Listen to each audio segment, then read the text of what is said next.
Jhagru Mahato agreement कराए जो खुद तोड़ रहे हैं। अच्छा, मेरे पास दोनों एग्रीमेंट की कॉपी है, जो उन्होंने एडवांस लिया उसके बदले में वो क्या करेंगे और जो उन्होंने पेमेंट लिया उसके बदले में क्या करेंगे जी।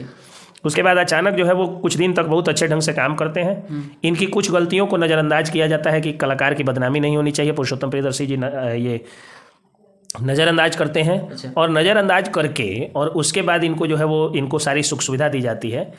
एक दरोगा इंस्पेक्टर डीएसपी रैंक तक के जो ऑफिसर्स होते हैं उनका जितना सैलरी होता है उतना सैलरी दिया जाता है।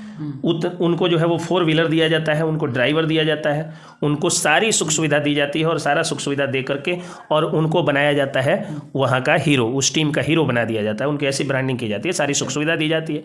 लेकिन ये कर देते हैं क्रिमिनल ब्रीच ऑफ ट्रस्ट, यानी ये अमानत में खयानत करते हैं और एग्रीमेंट को तोड़ देते हैं। एक रात जो है वो शराब के नशे में भाग जाते हैं।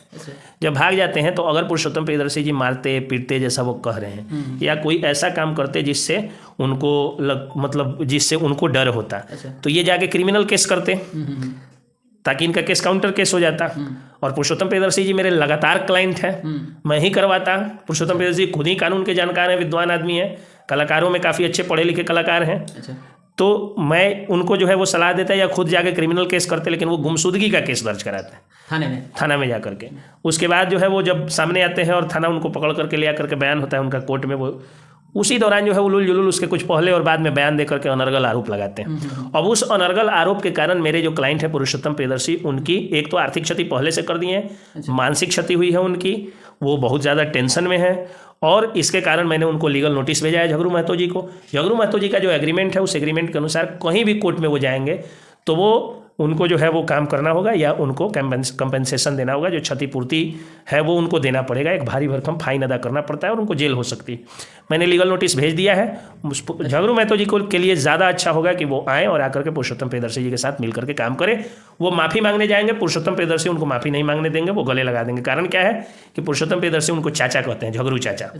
बहुत इज्जत करती है पुरुषोत्तम प्रियदर्शी की पूरी टीम। पुरुषोत्तम प्रियदर्शी झगरू महतो जी को चाचा कहते हैं, बाप का दर्जा देते हैं, लेकिन वही झगरू महतो पुरुषोत्तम प्रियदर्शी जी को बोलते हैं कि हमको मारते हैं और अपने भाई को, पापा को, सबको मारते हैं, दबा करके रखते हैं।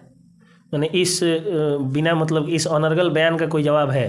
पुरुषोत्तम प्रियदर्शी जी के साथ मेरे उनके भाई जो है मेरे ऑफिस में आए हुए थे। जितना पुरुषोत्तम प्रियदर्शी अपने लिए नहीं बोल रहे थे उससे ज़्यादा उनके भाई बोल रहे थे। और दुनिया में अगर भाई भाई के प्रेम का इतिहास अगर लिखा जाएगा तो जिस तरह से दिनेश लाल यादव निरहुआ एक अकेला स्टार हुए तो परवेश लाल यादव को भी स्टार बनाए, उसी तरह से पुरुषोत्तम प्रियदर्शी और प्रवीण प्रियदर्शी का प्रेम है। दोनों भाई राम लक्ष्मण की तरह है। और फिर ये सब अनर्गल बात नहीं बोल रहे हैं। अब यही ना बात बोल रहे हैं, ये जो है आईटी एक्ट के अनुसार क्राइम है।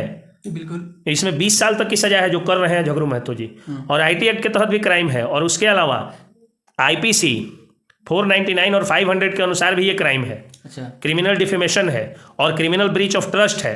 इसमें वो चले जाएंगे जेल, बिल्कुल, अगर वो लिखित में माफ़ी नहीं मांगते हैं तो। और दूसरी चीज़ कि वो वापस जाएं, जाके प्रेम से काम करें। अगर उनको अलग होना होगा तो 1 आध महीना साथ में रह करके प्रेम से अलग हो जाएंगे। और सर